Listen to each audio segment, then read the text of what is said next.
the bell icon on the YouTube app and never miss another update. Hi students, welcome to Yash Academy, Karad. Today, in this video, we are going to study the classification of organic compounds. विद्यार्थी मित्रांनो, यापूर्वीच्या व्हिडिओमध्ये आपण molecular models च्या अनुषंगाने एक छोटासा video पाहिला. माझी खात्री आहे निश्चित तो तुम्हाला आवडलेला असणार आहे आणि अधिक सेंद्रिय रसायन ऑर्गॅनिक केमिस्ट्री मध्ये आपला इंटरेस्ट निर्माण झालेला असणार आहे. ज्या पद्धतीने तुमचा इंटरेस्ट निर्माण झाला तसाच शास्त्रज्ञाच्या बाबतीमध्ये पण वाढती ऑर्गॅनिक कंपाऊंड्स विचारात घेता त्यांच्या फिजिकल म्हणजे भौतिक आणि रासायनिक म्हणजे केमिकल प्रॉपर्टीज ह्या सगळ्यांचा अभ्यास करताना काही अडचणी येऊ लागल्या आणि त्यामुळं त्यांना असं वाटायला लागलं की आपण या ऑर्गॅनिक कंपाऊंडचं वर्गीकरण करणं गरजेचं आहे. आणि मग त्याचा बारकाईनं अभ्यास केल्यानंतर त्यांच्या लक्षामध्ये आलं की organic compounds they consist of mainly two parts. One is a non-reactive part and second is a reactive part. म्हणजे असे अनेक वेगवेगळी असणारी ऑर्गॅनिक कंपाऊंड्स यांचा अभ्यास केल्यानंतर त्यांच्या लक्षामध्ये दोन प्रामुख्याने गोष्टी आल्या की त्या ऑर्गॅनिक मॉलिक्यूल मध्ये किंवा कंपाऊंड मध्ये दोन वेगळे पार्ट्स आहेत की एक हा सहजासहजी रासायनिक अभिक्रियेमध्ये भाग न घेणारा भाग आणि दुसरा जो रासायनिक अभिक्रियेमध्ये भाग घेऊन स्वतःमध्ये बदल घडवून आणू शकतो असा एक भाग. विद्यार्थी मित्रांनो, काही एक्झाम्पल तुमच्या समोर ठेवतोय. त्याच्यामध्ये आपणाला नॉन रिॲक्टिव्ह आणि रिॲक्टिव्ह पार्ट हा कोणता आहे ते शोधायचा आहे. ही स्ट्रक्चर्स तुमच्या समोर आहेत. ही पाहिल्यानंतर तुमच्या लक्षामध्ये येईल की कोणतेही स्ट्रक्चर जर पाहिलं तर in all these structures carbon is bonded to each other to form internal structure. म्हणजे अंतर्गत असं का म्हणायचं तर त्या मॉलिक्यूलचं एकूण स्ट्रक्चर अभ्यासलं तर त्याच्यामध्ये कार्बन स्केलेटन सांगाडा आपल्याला पाहायला मिळतो. त्या स्ट्रक्चरचा तो बेसिक पार्ट असणारा आहे. म्हणजे carbon atoms are linked to each other to form carbon skeleton. आणि हे कार्बन स्केलेटन असणार आहे ते carbon skeleton is the basic structure and it always determine the size and shape of organic compound. आणि मग आता आपण इथं शोधूया. पहिल्या दिलेल्या स्ट्रक्चर मध्ये लाल रंगामध्ये Cl दिसतोय, तो इतरांच्या पेक्षा निश्चित वेगळा असणारा आहे. त्यामुळे याला फ्रेम टाकूया. It is the reactive part. म्हणजे Cl जो असणारा आहे या संपूर्ण मॉलिक्यूलची किंवा ऑर्गॅनिक कंपाऊंडची रिॲक्टिव्हिटी ही या Cl वर अवलंबून असणारी आहे किंवा Cl ची रासायनिक अभिक्रिया म्हणजेच त्या ऍक्च्युअली त्या मॉलिक्यूलची रासायनिक अभिक्रिया असणारी आहे. त्यामुळं या स्ट्रक्चर मध्ये Cl is a reactive part because it determine the chemical property of this structure. याचं नाव काय ते नंतर बघूया. आपल्याला सुरुवातीला ऑर्गॅनिक मॉलिक्यूलचं दोन पार्ट्स मध्ये वर्गीकरण कसं करायचं आहे ते आपण इथं विचारात घेतोय. म्हणजे इथं हा झाला रिॲक्टिव्ह पार्ट. आता राहिलेला जो असणार आहे तो कार्बन हायड्रोजन किंवा कार्बन कार्बन बॉन्ड्स तुम्हाला दिसत आहेत. मग ते सिंगल असतील डबल असतील कसे असतील, पण इथं तुम्हाला जे कार्बन कार्बन बॉन्ड्स दिसत आहेत किंवा त्याला जोडलेले हायड्रोजन ॲटम दिसत असणार आहेत ते सर्वसाधारणपणे रासायनिक अभिक्रियेमध्ये भाग घेत नाहीत. काही एक्सेप्शनल रिॲक्शन्स आहेत पण तो सहजासहजी रासायनिक अभिक्रियेमध्ये न भाग घेणारा पार्ट तो इथं पाहायला मिळतो. त्याला आपण म्हणायचं तो नॉन रिॲक्टिव्ह पार्ट असणारा आहे. पुढच्या स्ट्रक्चर मध्ये OH हा रिॲक्टिव्ह पार्ट असणार आहे आणि राहिलेला नॉन रिॲक्टिव्ह असेल. इथं पुढच्या स्ट्रक्चर मध्ये C double bond OH aldehyde किंवा फॉर्मिल ग्रुप म्हटलं जातं आणि राहिलेला हा रिॲक्टिव्ह पार्ट आणि remaining part is a non reactive part. And in this structure इथं OH हा जो असणार आहे तो रिॲक्टिव्ह पार्ट असेल आणि इथं बेन्झीन रिंग दिसते की ज्यामध्ये एकाड एक सिंगल आणि डबल बॉन्ड कॉन्ज्युगेट सिस्टीम पाहायला मिळते. ही पण रासायनिक अभिक्रियेमध्ये भाग घेते, पण आपण इथं OH चा विचार करतोय. त्यामुळं OH, CHO, OH, Cl, these are the reactive part which determines the chemical property of given organic compound. म्हणजे इथं नॉन रिॲक्टिव्ह पार्टला आपण कार्बन स्केलेटन असं म्हणूया आणि रिॲक्टिव्ह पार्टला आपण फंक्शनल ग्रुप असं म्हणूया. म्हणजे ऑर्गॅनिक कंपाऊंड्स मध्ये कार्बन स्केलेटन असतं आणि दुसरं फंक्शनल ग्रुप असतं. So in short we can say that organic compounds are broadly classified into two: carbon skeleton, that is the basic structure, and second is a functional group. Carbon skeleton determines the size and shape, whereas functional group determines the chemical properties. हे इतकं short मध्ये आहे, परंतु त्याचा detail अभ्यास करत जर गेलं तर आणखीन तुम्हाला बऱ्याचशा गोष्टी इंटरेस्टिंग वाटत जाणाऱ्या आहेत. हे बेसिक आहे की मूळ दोन पार्ट्स मध्ये विभाजन कशा पद्धतीनं केलं आणि मग तिथून त्याच्या वर्गीकरणाला कशी सुरुवात झाली, हे एक इंट्रोडक्टरी पार्ट आहे की आपल्याला ऍक्च्युअल क्लासिफिकेशन आता पुढे शिकायचं आहे. Classification of organic compounds. विद्यार्थी मित्रांनो, पुन्हा एकदा तुम्हाला जसं शास्त्रज्ञाला प्रश्न पडला तसं ही स्ट्रक्चर्स पाहिल्यानंतर निश्चितच तुम्हाला देखील काही प्रश्न पडले असतील की हे सगळे दिलेले काय आहेत, हे सगळे ऑर्गॅनिक कंपाऊंड्स असणारे आहेत. मग या प्रत्येक ऑर्गॅनिक कंपाऊंड कडे तुम्हाला बारकाईनं पाहायचं आहे. त्यासाठी दोन गोष्टी तुम्हाला मी देतोय. त्यामध्ये पहिली आहे identify the compounds those content open chain of atoms. म्हणजे पहिल्यांदा तुम्ही काय करायचं आहे, दिलेली ही जी खाली स्ट्रक्चर्स असणारी आहेत त्या अशा पद्धतीने ओळखायचे आहेत की ज्यांच्यामध्ये ओपन चेन ऑफ ऍटम्स असणार आहेत. मग कार्बन कार्बन एकत्र येऊन ओपन चेन तयार झाली असेल किंवा आणखीन तुम्हाला काय वेगळे पण त्याच्यामध्ये दिसतं का, ह्या सगळ्या गोष्टी तुम्ही पाहायच्या आहेत. आणि दुसरं identify the compound those content closed chain of atoms. म्हणजे कार्बन असतील तर ते एकत्र येऊन ओपन चेन तयार होईल की जी एंडलेस असणार आहे, दोन्ही बाजूने वाढत जाणारी असणारी आहे. आणि आणखीन एक अशा पद्धतीने तुम्ही प्रयत्न करायचा आहे की अशी कोणती कंपाऊंड्स आहेत की ज्यामध्ये ते ऍटम्स एकत्र येऊन रिंग तयार झालेली असणारी आहे किंवा क्लोज्ड स्ट्रक्चर तुम्हाला पाहायला मिळतं. याचं सर्वप्रथम सॉर्टिंग आपल्याला करायचं आहे, यांचं वर्गीकरण आपल्याला करायचं आहे. हे आपण आता वर्गीकरण आपण करूया, प्रयत्न करा. आता हे पहा, इथं तुम्हाला असं दिसेल हे जे स्ट्रक्चर इकडे आलेलं आहे त्यामध्ये हे बॉन्डलाईन स्ट्रक्चर दिसत आहे. कार्बन कार्बन एकत्र येऊन रिंग तयार झालेली आहे, सायकल तयार दिसते आपल्याला झालेली.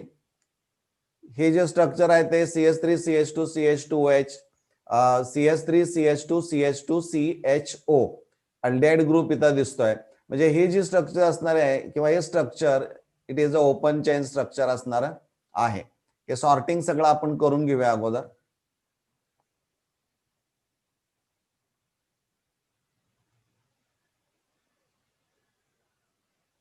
म्हणजे इथं तुमच्या लक्षामध्ये आला असेल की दिलेल्या स्ट्रक्चरमध्ये दोन पार्ट्स पडतायत. एक कार्बन कार्बन एकत्र येऊन ओपन चेन तयार झालेले आहेत, एकीकडे कार्बन ऍटम्स किंवा एखादा अदर दॅन कार्बन ऍटम्स एकत्र येऊन रिंग तयार झालेली आपल्याला पाहायला मिळते.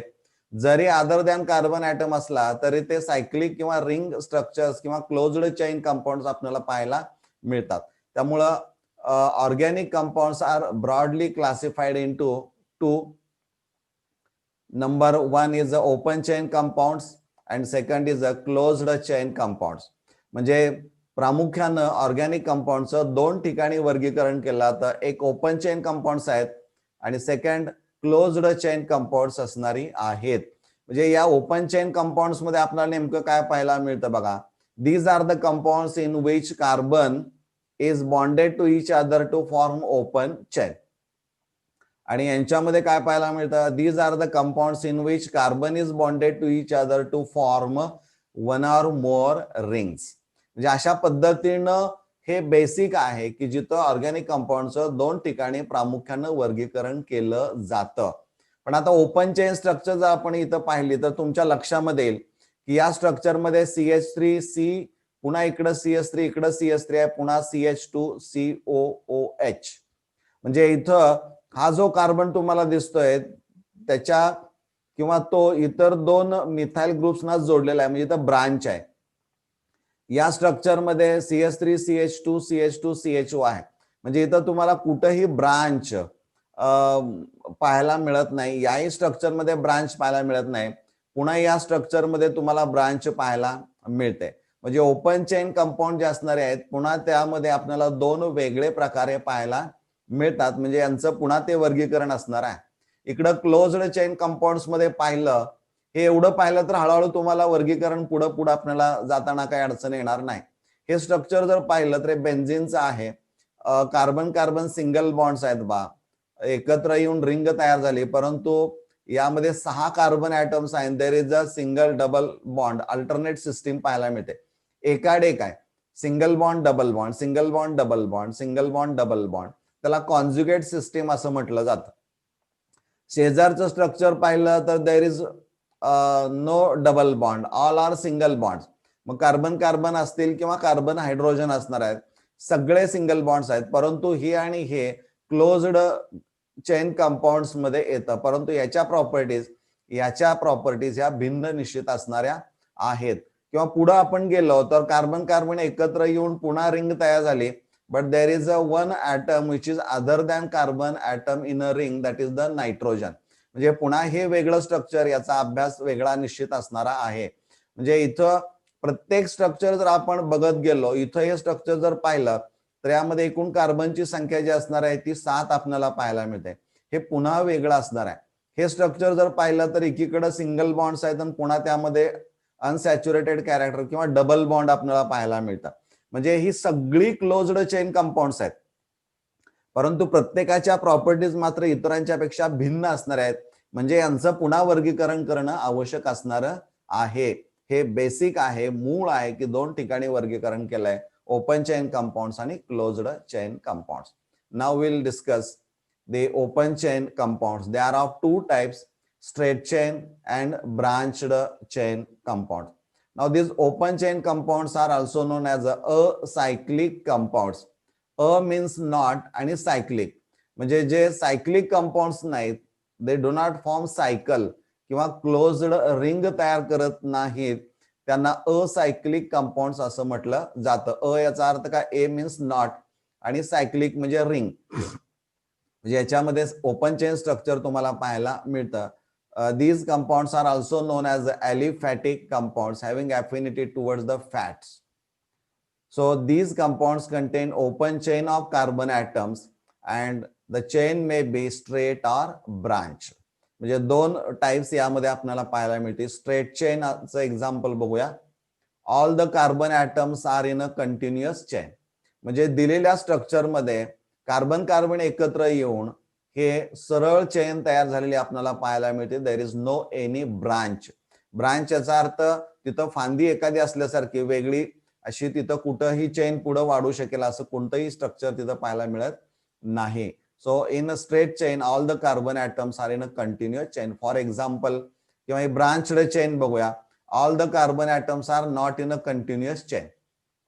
दे are not in a continuous chain. आता यांचे एक्झाम्पल्स बघूया. CH3 CH2 CH2 CH3 all 4 carbon atoms are in a straight chain. There is no any branch. So this is an example of straight chain called N-butane, normal butane. Puna CH3 CH2 CH2 CHO. In this structure also there is no any branch. All carbon atoms are connected or linked to each other to form a straight chain. Butanol या स्ट्रक्चरचं नाव आहे. Now under branched chain examples बघूया. हे पहा, CH3 C इथं CH3 इकडं CH3 आणि पुढं तो CH2 COOH या पद्धतीचा आहे. म्हणजे इकडून जर आपण गेलो तर या कार्बन ॲटमवर there is a 2 substituents are branch आणि त्यामुळं all the carbon atoms in this structure are not in a continuous chain. So there is a branch. म्हणजे एका कार्बन ॲटमला दोन ठिकाणी ब्रांच आपल्याला पाहायला मिळते. या स्ट्रक्चरचं नाव आहे 3,3 डायमिथाइल ब्युटॅनॉइक ऍसिड. किंवा दुसरं स्ट्रक्चर घेतलं तर इथं या कार्बन ॲटमवर, सेकंड कार्बन ॲटमवर देर इज अ ब्रांच. म्हणजे एक कार्बन 3 कार्बनला जोडलेला दिसेल, तर इथं एक कार्बन 4 कार्बन ॲटमला जोडलेला पाहायला मिळेल. म्हणजे इथं अशी ब्रांच आपल्याला पाहायला मिळते की ज्यावरनं तुम्हाला वर्गीकरण करणं सोपं जाऊ शकतं. So open chain compounds are of 2 types, straight chain and branched chain. मित्रांनो, हे वर्गीकरण करायला खूप सोपं असणार आहे. 2-methyl pentane. Next, closed chain compounds. So the closed chain compounds are also known as a cyclic or a ring compounds. म्हणजे carbon atoms or atoms, they are connected to each other or linked to each other to form one or more rings or cycle. त्याला cyclic compounds, closed chain compounds किंवा ring compounds असं म्हटलं जातं. So closed chain compounds, they are classified into two: homocyclic and heterocyclic. आता homo means same and cyclic means ring compounds. म्हणजे यावरनं तुम्हाला विचारला प्रश्न की व्हॉट आर होमोसायक्लिक कंपाऊंड्स. आता होमोसायक्लिक याचा अर्थ होमो मीन्स सेम असं म्हटलंय आपण, आणि cyclic means ring compound. So these are the cyclic compounds are ring compounds which contain the same type of atom in the ring. म्हणजे एकाच ॲटम न पूर्ण रिंग आपल्याला किंवा त्या रिंग मध्ये एकच ॲटम तुम्हाला पाहायला मिळेल. So in these compound the ring is made up of carbon atoms only and hence homocyclic compounds are also known as a कार्बोसायक्लिक.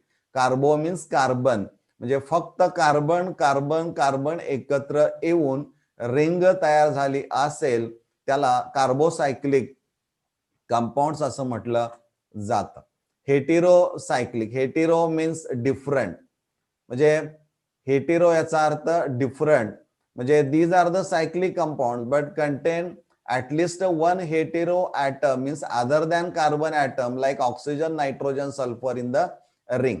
म्हणजे ऍटम्स एकत्र येऊन रिंग तयार होते, परंतु त्या रिंग मध्ये किमान एक किंवा त्यापेक्षा जास्त कार्बन पेक्षा वेगळे ऍटम त्या रिंग मध्ये आपल्याला पाहायला मिळतात. असं ज्यावेळी पाहायला मिळतं त्यावेळी ते कंपाऊंड्स ही हेटेरोसायक्लिक कंपाऊंड्स असणारी आहेत. उदाहरण होमोसायक्लिकचं बघूया. All the carbon atoms are linked together to form a cycle. म्हणजे इथं सायकल आहे, परंतु त्या सायकल मध्ये पुन्हा तुम्हाला असं दिसतंय की इथं डबल बॉन्ड असणार आहे. परंतु होमोसायक्लिक मध्ये किंवा कार्बोसायक्लिक मध्ये हे याचं वर्गीकरण होऊ शकतं. सायक्लोहेक्झिन या स्ट्रक्चरचं नाव आहे. इथं पहा, all the carbon atoms are in a ring. There is double and single bond system, that is the conjugate system. याचं नाव आहे बेन्झिन. थर्ड पहा, इथं carbon carbon atoms are linked together to form ring, आणि सगळे carbon atoms इथं आहेत. So all R कार्बोसायक्लिक और होमोसायक्लिक कंपाऊंड. याचं नाव आहे सायक्लोपेंटेन 1,3 डायईएनई. डाय याचा अर्थ दोन, ईएनई याचा अर्थ डबल बॉन्ड. 1 आणि 3 पोझिशनवर ते पाहायला मिळतं. म्हणजे ऑल आर दे होमोसायक्लिक और कार्बोसायक्लिक कंपाऊंड्स. नॅफ्थलिन पहा, किंवा ही स्ट्रक्चर जी सगळी आहेत ट्रोपोनाया, ही सगळी स्ट्रक्चर तुम्हाला असे दिसतील की कार्बन ॲटम्स एकत्र येऊन रिंग तयार झालेली आहे. हे पहा सायक्लोहेक्झेन. इकडं आपण बघूया. इथं पहा, इथं कार्बनच्या ऐवजी देर is a sulphur in the ring. याचं नाव आहे थायोफिन. इथं पहा, कार्बनच्या ऐवजी नायट्रोजन पाहायला मिळतो. याचं नाव आहे पिरिडिन. इथं परत कार्बनच्या ऐवजी ऑक्सिजन रिंग मध्ये पाहायला मिळतो. सो अदर दॅन कार्बन, त्यामुळे हेटेरो ॲटम आहे फ्युरॉन. आणि पुन्हा इथं तुम्हाला तसंच स्ट्रक्चर पाहायला मिळतं. दोघात फरक इतकाच आहे, इथं डबल बॉन्ड दिसतोय, इथं कुठंही डबल बॉन्ड दिसत नाही. याचं नाव आहे THF, टेट्राहायड्रोफ्युरॉन असं म्हटलं जातं. So closed chain compounds are classified into two classes. One is a homocyclic and second is a heterocyclic. म्हणजे या पद्धतीनं तुम्हाला दिलेल्या कंपाऊंड्स मधून होमोसायक्लिक कोणती, हेटेरोसायक्लिक कोणती, स्ट्रेट चेन कोणते, ब्रांच्ड चेन कंपाऊंड्स कोणती यांचं वर्गीकरण करता येऊ शकेल. आता पुन्हा होमोसायक्लिक जे असणार आहेत or carbocyclics or carbocyclic compounds are further classified into two classes. One is a alicyclic and second is a aromatic.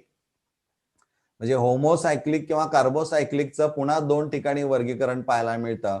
एक अलिसायक्लिक आहे आणि दुसरं ॲरोमॅटिक असणार आहे. आता शब्दशः अर्थ बघूया.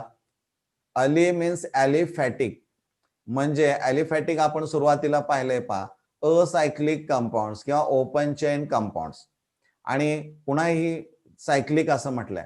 म्हणजे याचा अर्थ असणार आहे की ही जी कंपाऊंड्स असणार आहेत they are cyclic compounds but contain carbon-carbon single bond in a structure and shows the properties similar to that of aliphatic compounds or open chain compounds. कारण ओपन चेन कंपाऊंड जर आपण पाहिली तर they contain higher percentage of hydrogen and lower percentage of carbon. तिथं कार्बनचं प्रमाण खूप कमी असतं आणि हायड्रोजनचं प्रमाण हे जास्त आपल्याला पाहायला मिळतं. इथं आपण बघूया. These are cyclic compounds and contain a ring of carbon atoms with single bond. हे बेसिक आहे. यात एक्सेप्शनल काही केसेस तुम्हाला निश्चित पाहायला मिळतील.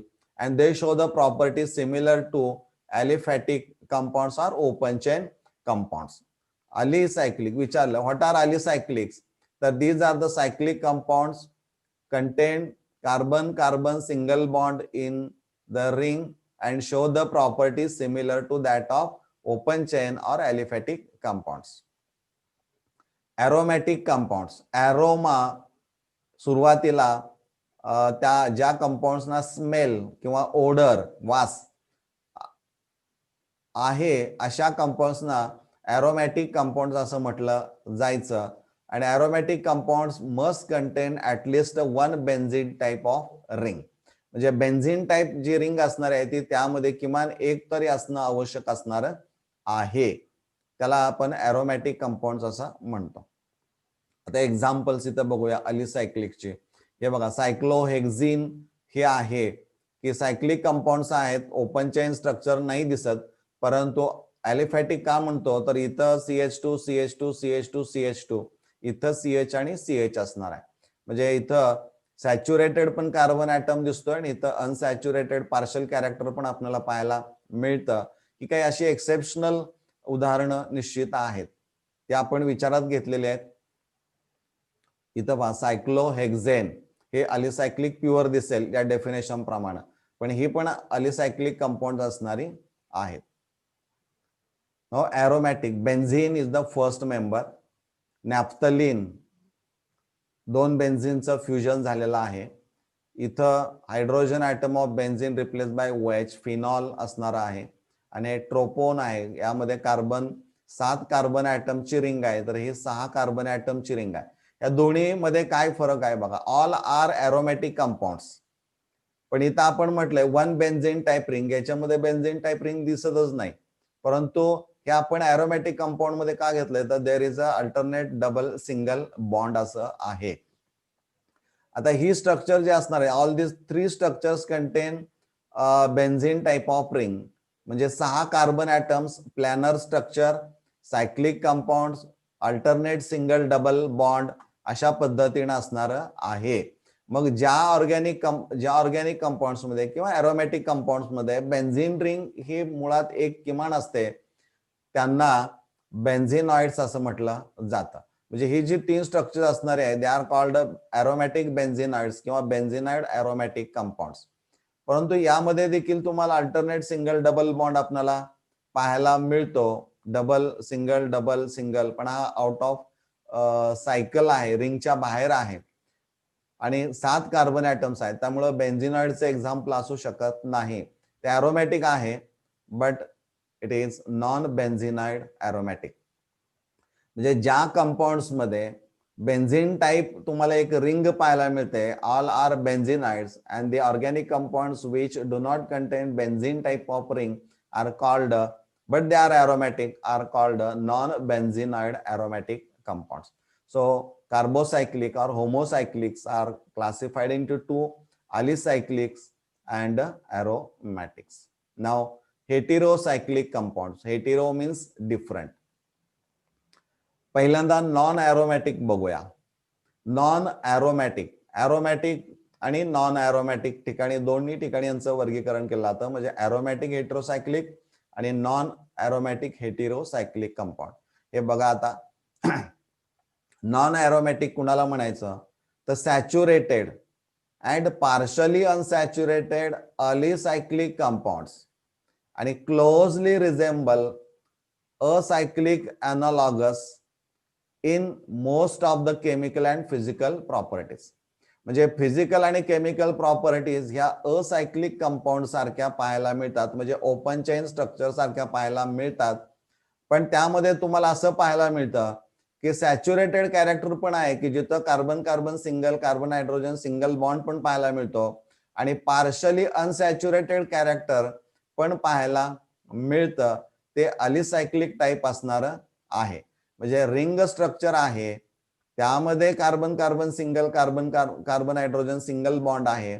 प्रॉपर्टीज ह्या असायक्लिक सारख्या दाखवतात, त्यांना नॉन एरोमॅटिक असं म्हटलं जातं. याचं आणखीन एक वैशिष्ट्य आहे की देर इज नो सायक्लिक डिलोकलायझेशन. म्हणजे डिलोकलायझेशन, लोकलायझेशन याचा अर्थ एका ठिकाणी स्थिर राहणं आणि डिलोकलायझेशन म्हणजे फिरत राहणं. जी रिंग असणारी आहे, मग ती किती कार्बन ऍटमची आहे, ती जी रिंग असणारी आहे त्या रिंगवर त्या इलेक्ट्रॉनची मुवमेंट आपल्याला पाहायला मिळत नाही, because there is a no continuous overlapping, आणि continuous overlapping around the ring is not possible. म्हणजे का पॉसिबल होत नाही, तर पुढे एक स्ट्रक्चर तुम्हाला एक्सप्लेन मी केलेला आहे, त्यावरून तुमच्या लक्षामध्ये येईल. याचे एक्झाम्पल्स पहा. सिंगल बॉन्ड सगळे दिसत आहेत, कार्बन कार्बन कार्बन, आणि इथं ऑक्सिजन हा हेटेरो ऍटम असणारा आहे. टेट्राहायड्रोफिरॉन, इथं पायपिरिडिन असणार आहे किंवा 4H पायरेन, ऑल आर. इथं अनसॅच्युरेटेड कॅरेक्टर पाहायला मिळते. याच्यामध्ये कुठेही अनसॅच्युरेटेड नाही, सॅच्युरेटेड असणार आहे. म्हणजे या पद्धतीनं यांचं वर्गीकरण असणार आहे. नाव एरोमॅटिक झालेलं आहे आपलं. एरोमॅटिक कंपाऊंड म्हणजे must contain at least one benzene type of ring. पण इथं हेट्रोसायक्लिक एरोमॅटिक हा वेगळा विचार आहे बघा. डबल बॉन्ड सिंगल अल्टरनेट इथं पाहायला मिळतं. डबल सिंगल डबल या पद्धतीनं असणार आहे. हेटेरो ऍटम मात्र प्रत्येकामध्ये अदर दॅन कार्बन असणारा आहे. So all are aromatic heterocyclic compounds and these are the non-aromatic heterocyclic compounds. हे पहा, तुम्हाला माहित नाही, काहीच माहिती नाही, परंतु हे पाहिल्यानंतर निश्चित काही गोष्टी तुम्हाला समजतील याची मला खात्री आहे.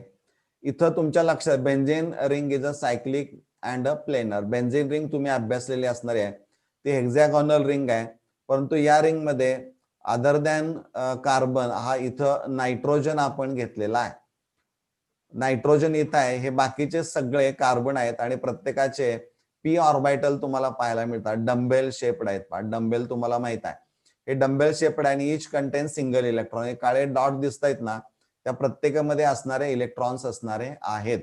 पण एक तुम्ही पाहिलं असेल की ही बेन्झीन रिंग जी असणार आहे ती एका प्लेन मध्ये आहे. असा प्लेन आहे, हे सगळे 5 कार्बन ऍटम्स आणि एक nitrogen atom all are in a plane. एका प्लेन मध्ये, हा प्लेन आपण घेतला किंवा एखादी फाईल घेतली तर तिथं प्लेन मध्ये असणार आहेत आणि प्रत्येक ऍटमला एक पी ऑर्बिटल असणार आहे. तो याला असा परपेंडिक्युलर, या प्लेनला ते परपेंडिक्युलर तुम्हाला पाहायला मिळतील. परंतु परपेंडिक्युलर असल्याचा फायदा असा होतो की याचा आणि याचं ओव्हरलॅपिंग होतं. असं म्हणजे ओव्हरलॅपिंग जर झालं तर याचा एक इलेक्ट्रॉन, हा एक इलेक्ट्रॉन, हा इलेक्ट्रॉन एकत्र येऊन इथं दोघांच्या मध्ये एक बंध नवीन तयार केला, तो डबल बॉन्ड कॅरेक्टर येतं. किंवा या दोघांचं ओव्हरलॅपिंग न होता या दोघांचं होऊ शकतं, इथं डबल बॉन्ड नवीन येऊ शकतो, किंवा या दोघांचं ओव्हरलॅपिंग होऊन इथं येईल. म्हणजे या शक्यता ज्या असणाऱ्या आहेत या कंटिन्युअस रिंग भोवती प्रत्येक शेजारी असणारे ऍटम जे असणार आहेत त्यांच्या पी ऑर्बिटल मध्ये ओव्हरलॅपिंग होतं आणि पाय बॉन्ड हा तिथं तयार केला जातो. परंतु इथं पिवळा रंग असणारा ऑर्बिटल पहा, काय म्हटलंय, these electrons are in an sp2 orbital perpendicular to the p orbitals. म्हणजे हे ऑर्बिटल जे असणारे आहेत ही सगळे एकमेकाला पॅरलल आहेत पहा, असे आहेत, परपेंडिक्युलर मध्ये नाहीत. परंतु ती पी ऑर्बिटल आणि हे पिवळं पाहिलं तर दे आर परपेंडिक्युलर. म्हणजे हे पॅरलल आहेत आणि हे परपेंडिक्युलर आहे. परपेंडिक्युलर असल्यामुळं, असं असल्यामुळं यांचं ओव्हरलॅपिंग होत नाही. एक असा उभा आहे तर एक आडवा आहे, त्यामुळे ओव्हरलॅपिंग साठी तुम्हाला दोन्ही पॅरलल असणं गरजेचं आहे. हे रिंगला आहे, बेन्झीन रिंगला समांतर तुम्हाला पाहायला मिळेल, कारण एकाच प्लेन मध्ये दिसतात. त्यामुळे याचा आणि याचं ओव्हरलॅपिंग होत नाही. त्यामुळे हे इलेक्ट्रॉन्स हे या बॉन्डिंग मध्ये भाग घेणारे नाहीत. त्यांना नॉन बॉन्डिंग इलेक्ट्रॉन्स असं म्हटलं जातं. दिसतायत पण हे बॉन्डिंग मध्ये, या रिंग मधल्या बॉन्डिंग मध्ये भाग घेत नाहीत. आणि हे एवढ्यासाठीच की कशा पद्धतीनं त्यांचं ओव्हरलॅपिंग होतं, की जे आपण non heterocyclic compound, non aromatic heterocyclic compound जे अभ्यासले त्यावरून हे उदाहरण तुमच्या लक्षामध्ये येऊ शकतं. हा शॉर्ट मध्ये चार्ट एवढा जर लक्षात ठेवला की organic compound they are classified broadly into two types, open chain acyclic aliphatic or closed chain cyclic ring compounds. Open chain compound they are further classified into straight chain and branched chain. याच्यामध्ये alkanes, alkenes, alkynes ही याच्यामध्ये येऊ शकतात. Closed chain compound they are again classified into two, homocyclic and heterocyclic. Homocyclic they are further classified into two, alicyclic, aromatic. Aromatic they are again further classified into classes, benzenoid and non-benzenoid. इथं हेटेरोसायक्लिकचं पुन्हा aromatic heterocyclic and non aromatic heterocyclic अशा पद्धतीनं वर्गीकरण केलेलं आपल्याला पाहायला मिळतं. हे या पद्धतीनं ऑर्गॅनिक कंपाऊंड्स आर क्लासिफाईड. या पद्धतीनं ही ऑर्गॅनिक कंपाऊंडचं वर्गीकरण केलेलं आपल्याला पाहायला मिळतं.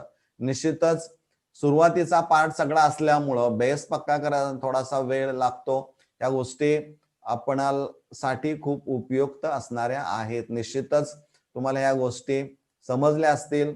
ऑर्गॅनिक कंपाऊंडचं क्लासिफिकेशन कशा पद्धतीनं केलं जातं आणि कसं लक्षात ठेवायचं या फ्लो शीटच्या आधारे हे निश्चित तुम्हाला समजलेलं असणार आहे. धन्यवाद.